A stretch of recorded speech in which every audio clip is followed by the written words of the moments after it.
In 2019, my husband Jake and I decided to leave behind the fast-paced city life.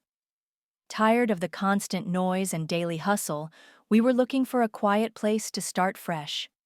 That's how we ended up finding an old house in a small town in Northern California called Hollowbrook. It was the kind of place no one ever passed through, and the house was surprisingly cheap, almost too good to be true. The neighbors, when they did show up, were polite, but kept a weird distance. We couldn't shake the feeling that something was off, but for some reason, we ignored it. The house had charm, but there was this odd sense of disconnection, like time had stopped there decades ago. At first, it was just like any other renovation project. We were both excited, spending months cutting, painting, and rebuilding, but something always felt like it was missing. A hole in the wall, a door that creaked louder than usual, a shadow that seemed to move quickly across the window when the wind wasn't strong enough to explain it. None of it was enough to make us stop. Then, one Tuesday night, after a long day at work, Jake got home before I did. When I opened the door, the first thing I noticed was the front door. Open. Not just a little ajar, but wide open. I was sure we had locked everything before we left. Jake stood frozen in the doorway, and I could instantly tell he was tense. "Did you leave it like this?" he asked, his voice deeper than normal. "No, I hadn't. I'd never leave it like that." My mind started racing, trying to figure out what could have happened. Now that the tension was in the air, I stepped inside, and as soon as I did, I felt a chill run down my spine. Things were moved. The picture we had hung in the living room was on the floor, the armchair was turned over, and the rug was out of place. But the weirdest part was the notes. Pieces of paper scattered everywhere, some hidden under furniture, others crumpled in the corner of the room. Jake picked them up and read aloud in a low voice. "We're waiting. Don't leave." What did that mean? My stomach churned. The unease grew. We hadn't been the first to live here.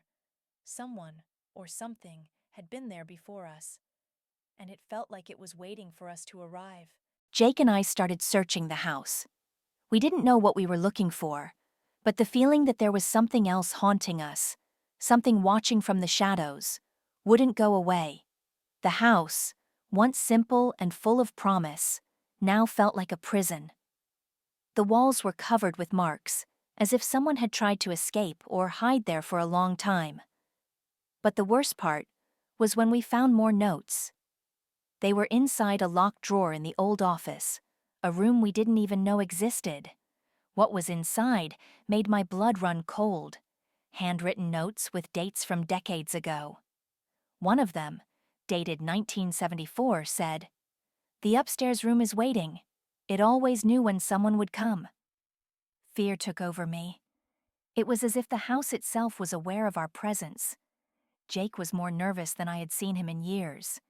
He pulled away from me, heading toward the stairs that led to the upper floor, and called me in a low voice. "Mariana, come here." He looked paler than ever. I climbed the stairs, and as soon as I looked down the upstairs hallway, I noticed it was darker than it should have been. The light seemed to dim as we approached the end of the hallway. An old door was slightly ajar, and I felt an uncontrollable urge to stop, not go any further. But Jake, without hesitating, pushed the door open. The darkness inside the room felt thick, as if something had been rooted there for years. That's when I heard it. A soft murmur, almost imperceptible, as if someone was trying to whisper something directly in my ear. But there was no one there. The room was empty, except for an old trunk in the corner, covered in dust and torn blankets. That trunk seemed as out of place as the rest of the house. Something inside it drew me in, and when Jake opened it, our hearts raced. Inside, there were no old clothes or furniture, but a set of small wooden figures. They were creepy, hand-carved, and each one had this peculiar expression, as if they were watching us. The feeling that the house was alive, as if it had a purpose beyond our understanding, grew stronger. It was like, somehow, we were being watched, expected. By whom or why, I still didn't know. But I knew nothing would ever be the same again. Fear took over me harder than I could describe. I could feel the pressure in the air, like the house was forcing us to uncover something. Jake, who had always been the more rational one between us, was visibly shaken. He picked up one of the wooden figures, and I noticed that with his touch, the expression on the figure seemed to change. It was subtle, but I could swear the smile on the figure's face grew wider, more sinister. Jake looked at me, eyes wide, and said in a trembling voice, "This doesn't make sense, Mariana. These things, they shouldn't be here." I could only agree. What was that? And why were we so immersed in this invisible web of something that clearly didn't want us there? It was then that we heard a sound from downstairs. It was a low, muffled noise, like something was being dragged down the hallway. We both froze, our hearts racing. It was impossible to ignore. We moved cautiously toward the stairs, our steps hesitant and quiet, and we heard a murmur, clearer now. It was a voice, but not a human voice, more like a distant echo, reverberating through the walls. "You're late." The phrase kept pounding in my mind. When we reached the bottom of the stairs, everything was exactly as we had left it, but the front door, which had been wide open before, was now gently closed, as if something, or someone, had been watching us and decided to act. But who or what could have done that? The feeling of being hunted was almost unbearable. At this point, we knew we couldn't ignore what was happening any longer. We had to do something. I wanted to leave, but something was stopping me. It was like the house was calling us, holding us back, pushing us to understand what was behind all of this. We couldn't just turn our backs and walk away. I felt like something within us, something we couldn't understand, was connected to that house. We had no choice. We needed to know the truth, no matter how terrifying it was. With that in mind, we mustered up our courage and went back to the room upstairs. I knew we had to face whatever it was that had been watching us. When we stepped back into the room, the atmosphere was even thicker.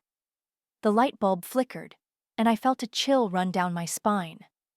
But what made me stop in the middle of the hallway was the sight of something that hadn't been there before. A shadow.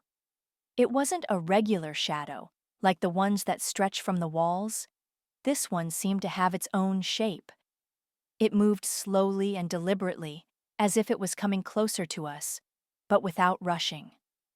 Jake, his voice shaky, pulled me back, trying to hide the tension that had taken over him.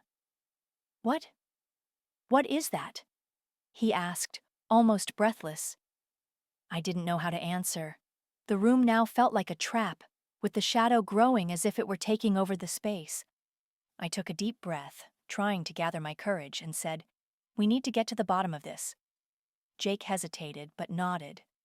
We walked back to the trunk, and with trembling hands, I picked up the last wooden figure that had been inside. The figure, which had seemed harmless before, now had something different about it. Its mouth was open, as if screaming, and its gaze was locked on me in a way that almost felt human.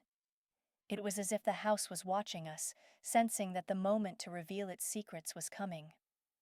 At that moment, a low, almost imperceptible sound began to resonate from within the walls. It was a whisper, but not just any whisper. It felt like it was coming from the very foundation of the house, a sound from something much older than us, something that had been there for a long time, waiting. Jake looked at me with a pure expression of confusion and fear. He was starting to understand what I had already felt. This house wasn't just old and full of history. It was alive in some way. Something had drawn us there, something we knew we couldn't ignore. But at the same time, we knew leaving wasn't an option. The wooden figures, the whisper in the walls, the growing shadow. Everything was telling us that our presence there was part of something much bigger than we'd imagined. And I didn't know how far this would go. Whatever was behind all of this was about to be revealed. With a conscious effort, Jake and I decided to explore the house's basement. We had no idea what to expect, But the feeling that the truth was down there was undeniable. The whisper in the walls seemed louder as we approached the staircase leading down to the basement, as if the house was trying to warn us or, perhaps, swallow us whole. As we descended, the darkness was complete, and the only thing guiding us was the faint light of the lantern Jake held. The smell of mold and rotting wood was strong, and the stairs creaked under our feet, echoing in the oppressive silence. With every step, the feeling that something was watching us grew stronger. When we reached the bottom of the stairs, the lantern illuminated something that made my blood run cold. On the wall, a series of strange symbols were carved, covered by years of dust and dirt. I stepped closer to the wall, feeling a deep shiver. The symbols were like claw marks, twisted lines that seemed to form a message, but somehow couldn't be read. The feeling that we were intruders, disrespecting a space that wasn't ours, became overwhelming. I knew the house didn't want us to uncover something, but at the same time, it felt like the truth was right there, within reach. As I studied the markings, Jake, with the lantern, shone it on the floor and found something we couldn't ignore: an old rug, partially lifted. He hesitated, but pulled the rug back to reveal a metal hatch like a small entrance. My eyes widened as I saw what was hidden beneath. It was a passage. Something deep was buried beneath that house, something that should never have been unearthed. Jake crouched down, trying to open the hatch, but it was stuck. The pressure increased with every passing second. I could feel my breath quickening, the fear tightening my chest like an invisible hand. That's when we heard the most horrifying sound, the kind you never want to hear: a loud crack from above. It was as if something had moved upstairs. And it wasn't just that. It was as if the house was reacting to our attempt to uncover what was hidden. Something was approaching, and I knew there was no way out anymore. The crack from upstairs seemed to echo through the house's foundation, reverberating in my bones. Jake froze, the basement hatch still firmly stuck, and we both stood there, motionless, not knowing what to do. The lantern trembled in Jake's hands, casting shadows all around us, but nothing seemed real. I could feel the weight of the atmosphere surrounding us, a dark and growing presence, like the house itself was alive, watching us, waiting. With my heart pounding, I looked up at the top of the stairs, expecting something, or someone, to appear. The silence that followed the crack was almost as terrifying as the sound itself.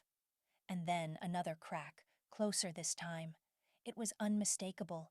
Something was moving, coming up the stairs, heading in our direction. That's when I saw it. A figure, standing at the top of the stairs. The faint light from the lantern couldn't reveal all the details, but I knew enough to recognize the shape. A person, but not an ordinary person. Their posture was stiff, and their face was covered by a shadow that seemed darker than the darkness itself. I couldn't see their eyes, but I felt them fixed on me, piercing through my skin and into my mind. The terror was indescribable. The house, that damned house, had kept someone, or something there all these years waiting for us. And now, it was here. Jake pulled me back, but there was nowhere to run. The figure, making no sound whatsoever, began to slowly descend the stairs, as if every step was carefully calculated. And as it moved closer, the walls around us seemed to pulse, as if the house itself was shifting. I wanted to scream, but my throat was closed, and my body was paralyzed by fear. The figure didn't say a word, but its presence was an unbearable weight. When it finally stood before us, I felt the air around us turn cold. The entire house seemed to breathe with it, as if preparing for something we weren't ready to face. I didn't know what to do, what to say. What was that thing? What did it want from us? The feeling that we were in a nightmare only intensified. And then, suddenly, it spoke, in a low, raspy voice that froze my blood. "You finally arrived. The house has been waiting." Those words echoed in my mind, like a muffled scream inside my head. The house has been waiting. I didn't understand. It didn't make sense. Who was that person? Or what was he? Jake, still holding the lantern, took a step back, and I followed him. But we couldn't get far enough away. Something was stopping us. It wasn't just fear. It was like the space around us had closed in. I was running out of breath, and an overwhelming sense of helplessness took over me. The figure in front of us seemed to be waiting for us to react. But what could we do? What could we say to someone, or something, that felt so deeply rooted in the house? It watched us with those impenetrable eyes, and the feeling of being watched grew stronger with each passing second. What happened next was a mix of hopelessness and a strange sense of resignation. The figure didn't move any further, but its presence seemed to fill the entire space. I could feel the tension in the air, as if the house was preparing to release something that had been trapped for a long time. Then, Jake, his voice trembling, asked, "Who are you? What do you want from us?" The figure remained silent for a moment, and then, with a slight tilt of its head, it responded, but not directly to us. It spoke as though it were talking to itself, as if it had an answer to something we couldn't understand. "I am what the house made me. I was left here, waiting for those who needed to come. I am part of it, and now, you are too." That's when I realized. The house wasn't just waiting for us, as if it had something to offer or something to teach us. No, it was consuming us. Jake and I were trapped in something much bigger, something that transcended human understanding. The house, or whatever that thing was, had chosen us. And as terrifying as it was, there was no way out. The worst part was knowing this would never end. The feeling of inevitability crushed me. I couldn't process what was happening properly. But something inside me knew the choice had already been made, and there was no turning back. The house had found us somehow. I looked at Jake and saw the desperation mirrored on his face. He was trying to fight the fear, but it was clear he also felt the weight of everything. He tried to approach the figure, his voice low and heavy with tension. "What's happening here? What is this house? What do you want from us?" But the answer was even more unsettling. The figure simply took a step toward us, and the voice that came from its mouth was no longer human, but something deep, almost like an echo, coming from far away. "It has already chosen. It's not about what I want, it's about what you need to understand. The house already knows you, and what's kept inside it, that will now be part of you." The words dragged through the air, as if the very space itself were absorbing everything it said. I could feel the house itself, as if it were expanding, enveloping everything and everyone. It was no longer just a structure of wood and stone. It was an entity, a force, waiting for the right moment to reveal itself. I knew we couldn't escape. The fear of being consumed by something so vast was paralyzing. When I looked at Jake, something had changed in him. His eyes, once filled with doubt, were now empty, as if he had already accepted what was happening. He took a step toward the figure, as if he was already aware of what was to come next. The sound of his voice was almost a confirmation. "I understand." I didn't know if he was speaking to the figure or to himself, but the words echoed deeply in my mind. Whatever that thing was, he had already surrendered. I was still struggling, trying to understand what it meant to be part of the house, but something inside me, perhaps a reflection of what the house wanted, began to make sense. Whatever that force inside the house was, it had shaped us, drawn us in, and now we were no longer just visitors. I knew that what was happening here, in this forgotten place, could never be undone. We were consumed, not by a physical entity, but by something older, deeper, that resided in the foundations of places forgotten by time. The house wasn't waiting for something simple. It was integrating us into its story, and our lives, our memories, would become part of what existed there. And so, with our eyes fixed on the figure, knowing we were now part of that story. Silence took over again, and the air became unbearable. Please subscribe our YouTube channel. When my husband and I decided to move to that suburban neighborhood, everything seemed perfect. I had grown up in a busy city, and after years of living in the middle of all that chaos, we were finally looking for some peace. The neighborhood was quiet, with wide, tree-lined streets, and the houses, though simple, looked well kept. The people were friendly, and the sounds of nature were constant. I remember thinking we were starting a new chapter of our lives, away from the stress and fast pace of the big city. We were excited, especially since we never imagined anything strange could happen in such a calm place. In the first few days, everything was just as I expected. The neighborhood felt welcoming, full of young couples trying to create a peaceful life away from the hustle and bustle. But soon, I noticed something was off with the house next door. It seemed a little more isolated than the others, with the lawn barely mowed and the curtains always shut. At first, I thought it was just because the people were more private, but I started noticing strange things. Sounds coming from the house at night, like someone dragging themselves across the floors. I didn't want to be paranoid, but my gut started to bug me. When I spoke with some neighbors, they all seemed to know very little about the house next door, like the people there had never really been part of the community. One night, we were watching TV in the living room when I noticed something strange through the window. A figure was standing there, behind the curtain. It didn't move, just watched.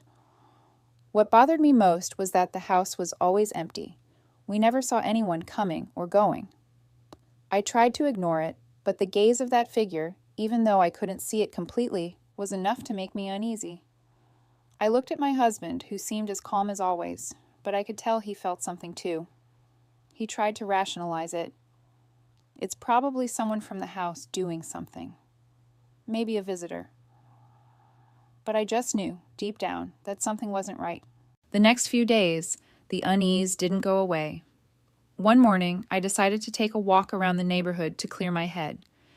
I passed by the house next door, and to my surprise, I noticed the front door was slightly open, like it had been forgotten. That made me even more uncomfortable. I decided to check it out. I walked up to the door, my heart racing, and slowly pushed it open.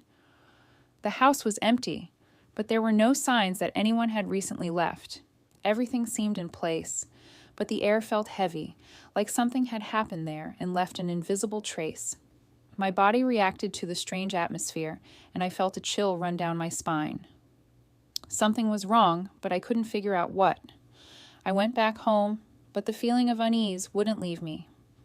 When my husband came home from work, I was almost in a panic. I told him what I'd seen, and of course, he wanted to check it out himself. Together, we went back to the neighbor's house, but it looked just the same as before. Complete silence, no sign of life. However, there was something even more disturbing. In the upstairs window, we saw a silhouette of someone, or at least it looked like a person. We were at a safe distance, but there was no movement, and the reflection in the window was way too perfect to be natural, like a frozen image. My husband insisted it was just a shadow, maybe something the light created, but I knew it wasn't. So that night, something happened that made everything feel much more real and much more terrifying. We were lying in bed, trying to ignore the situation, when we heard a sound from outside. The same strange sound, like something was being dragged. But this time the sound was coming from the house next door. It wasn't an illusion. I could hear it clearly, like someone was moving through the rooms. My husband tried to calm me down, but anxiety took over. We decided to go to the window. What we saw was even stranger. The curtain was now completely open, and inside the house, in the dim light, I could make out a face. But it wasn't just any face. It was a distorted face, like someone in agony, watching. The sight paralyzed me. The next morning, we decided it was time to take action. Something was very wrong, and we couldn't ignore it anymore. We went to the local police station, but when we told our story, the officers seemed skeptical, like they thought we were exaggerating. However, when we mentioned that the house had apparently been empty for weeks, one of the officers made a face I couldn't quite read. He asked us to wait while he checked something, but soon came back and said there were no records of the house's residents for some time. Everything started to feel even darker. The idea that a house could be completely empty, but someone was still watching from inside, just didn't make sense. That night, we decided to investigate further, even though the thought terrified us. With a flashlight in hand, we headed toward the house next door. When we got close, what we found shocked me. The door was open, just like the day before. But what we saw inside was the worst part. The house was completely dusty, covered in a thick layer of grime. But what disturbed me most was the smell, a sour odor, like something had rotted inside. I could almost hear the echo of footsteps inside. But when I looked up to the upper floor, no one was there. That's when my husband got closer to the stairs and, with the flashlight, illuminated part of the hallway. There, on the wall, was something written in what looked like blood. What was written on the wall made no sense at all.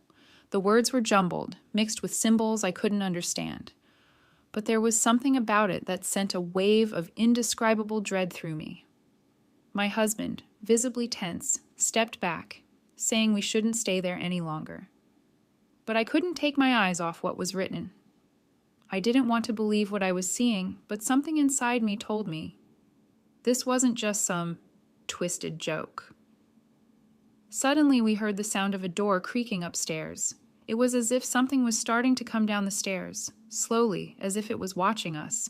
My heart was racing, and we decided to get out of there as quickly as possible. But when we turned to leave, something stopped my husband. He pointed at the front window of the house, and there, as if it had appeared out of nowhere, was a figure, completely still, with its eyes fixed on us. I could have sworn it was the same silhouette we had seen before. We ran back to our house, not daring to look back. We couldn't sleep that night. Fear was consuming us, and the feeling of being watched wouldn't let me rest. The next day, we decided to go back to the police station, but to our surprise, when we got there, nothing seemed to indicate that we had ever reported anything. No information about the house, no information about the neighbors. It was as if everything had been erased from the station's memory. Confused and completely disturbed, we tried to look for more information on our own, but every time we got close to the house, something stopped us from going in. The feeling of being watched grew stronger every day. Eventually, we realized the neighbors, the ones who had kept to themselves so much, were gone. The house was sold and new people moved in quickly, without even caring about what had happened there. We never really knew what happened in that house, and the strangest thing is that we never heard anything about it again or about its former residents. All that was left was the emptiness and the fear we carried with us. Sometimes I wonder if it was all just in our imagination, but the memories of those moments remain vivid, like they're burned into my mind. The house was sold, as I mentioned, and today it's home to another family, but something tells me they'll never know what really happened there. The worst part was the feeling that maybe we were never truly alone during that time. The presence of the neighbors, or whatever they were, still haunts us.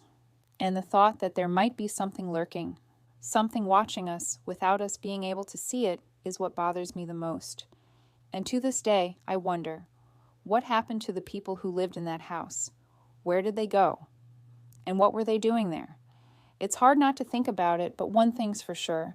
I'll never look at a neighbor the same way again. And if you ever feel that fixed stare at your window, even if it's just for a second, maybe it's better not to investigate too much. Please subscribe our YouTube channel. My name is Sarah, and at the time, I lived with my husband, James, and our 2 kids, Luke and Emma. The story I'm about to share happened around 2 years ago when we decided to move to a rural house that had always been part of our family in a little remote town in Indiana. The house, although old, had a unique charm, and over time, I started to feel like it had this energy. Not exactly welcoming, but not dangerous either. Like any move, it was exhausting, full of boxes to unpack and furniture to rearrange. But what I didn't know was that this move would mark the beginning of something that would leave us speechless. Something that even my most skeptical mind couldn't comprehend. It was a quiet night, and after spending the day settling in, I decided to take one last look at the office before bed. That's when I found something odd. An old phone line, which looked like it hadn't been used in decades. It was disconnected from any outlets, but somehow there it was. like it was part of the house's structure, hidden within the walls. I don't remember ever seeing that wire before, and neither my husband nor the kids had mentioned it. Curious, I called the phone company to ask if it was still active, but the woman on the other end just told me that number had never been used. It was bizarre, but I brushed it off. Little did I know that line had somehow started grabbing our attention for a much darker reason. That very same night, something strange happened. We were all sitting in the living room watching TV when the sound of the old phone started echoing through the house. The ringtone, even though it was an old model, was clear, and for a second I thought someone was messing with us. The thing was, none of us were anywhere near the line, not even close to the kitchen where the phone was. James was the first to get up and answer it, suspicious, but when he picked up the receiver, no one responded. The silence was deafening, until a low voice, almost a whisper, came through. "I know what happened to your daughter," the voice said, and my blood ran cold. It couldn't be. Who was on the other end of the line, talking about our lives in such a personal, intimate way? James froze for a few seconds, and when he finally composed himself, the line went dead, but we couldn't understand what had just happened. In the following days, the calls didn't stop. Every night at the same time, the phone would ring. Sometimes the voice was clear and direct. Other times, it was just a string of incomprehensible whispers. I was starting to lose my mind. But what haunted me the most was what the voice kept saying. "I know where you are." The weird part was that no one knew about our move, not even the neighbors closest to us. The phone line was isolated, with no visible connection to the outside world. James, still in disbelief, decided to investigate what was going on. But it was when he fiddled with the line, trying to trace the source of the connection, that he found something even more disturbing.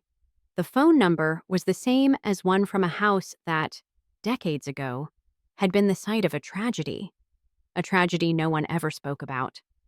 The house James had read about was quite a distance from ours, but what shocked us was the story he uncovered.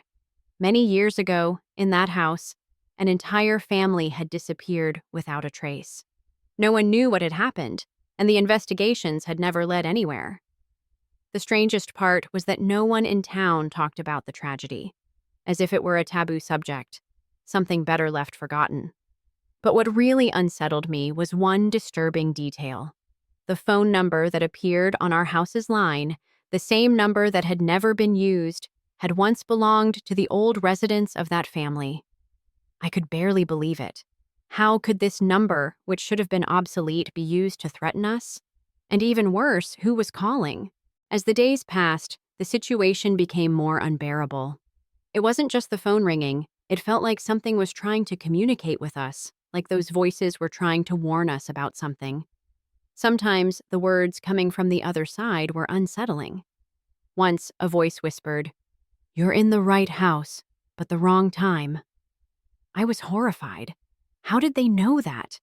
The house was ours now, but it was impossible to ignore the feeling that it had once belonged to someone who, somehow, was still there. When I tried to dig deeper, James and I found an old photo album in the attic, full of pictures of a family who had lived there decades ago. The weirdest part was that one of the photos showed a couple, but the woman's face was completely blurred, as if someone had tried to hide her identity. I didn't know what to think anymore, but one thing was clear. The past of that house didn't want to be forgotten. One night, while James was out, I was sitting in the living room with the kids, trying to stay calm. The phone rang again, and by then, I didn't know what to expect. With each ring, an eerie feeling took over me, like the air was getting thicker, heavier. I picked up the phone, hesitantly, but before I could even put the receiver to my ear, a heavy breath hit me from the other side. "Sarah, you're not alone," the voice said, but this time the tone was different. It wasn't a whisper anymore, but a threatening statement. "They're watching you, seeing everything you do. The house is theirs. You're just occupying the space." My heart raced. I looked at my kids, who were playing, seemingly oblivious to the terror unfolding. But I couldn't ignore the growing sense that something was about to happen, something that would change everything forever. In the days that followed, the house seemed darker and darker. There was something in the air, a feeling of constant surveillance. At night, I started hearing noises coming from upstairs, like footsteps echoing down the empty halls. When I'd go up to check, everything would be silent. But something told me I wasn't alone.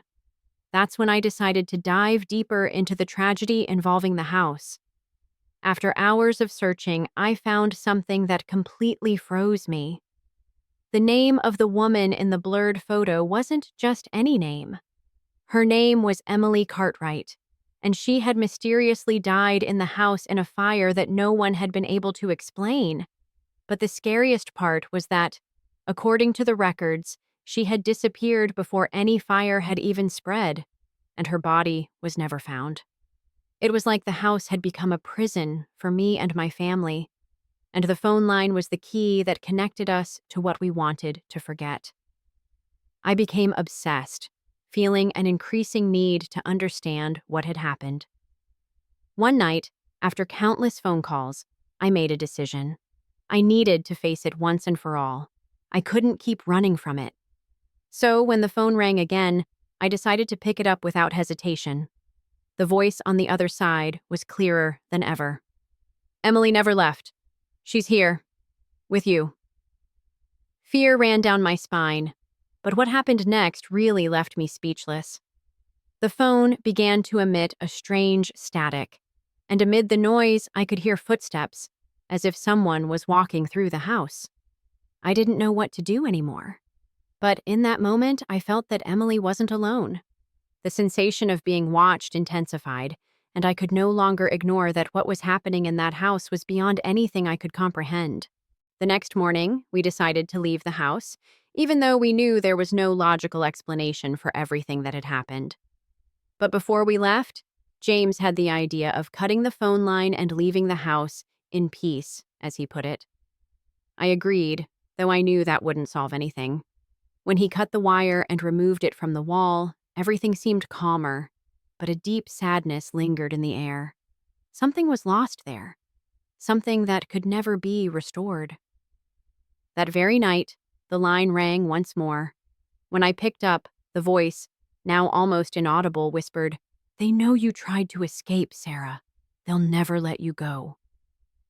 I quickly hung up, feeling a deep anguish. I don't know if it was the tension, the fear, or if some part of my mind still couldn't believe what was happening, but I decided I would never speak of it again. Since then, the house was sold, and we never heard about it again, but that line still haunts my mind to this day. Looking back now, I still wonder what really happened in that house. What did the voices want? Why did they use the phone line to communicate with us? And who was Emily? I still remember the sound of her words, whispered with a chilling coldness. I have no more answers. Since we moved out, things have never been the same. I've tried in every way to move on, but that feeling of being watched has never fully left me. There are moments when, even now, I feel like something is just beyond my understanding. Something we couldn't grasp back then. The house was sold to a family who, as far as I know, never faced what we did. Or maybe they went through something even worse. I don't know. All I know is that I'll never forget what happened. And if you ever move into an old house, don't ignore the little details, because behind a forgotten phone line, something you never imagined might be trying to communicate. I just hope whoever is reading this never has to experience something like that.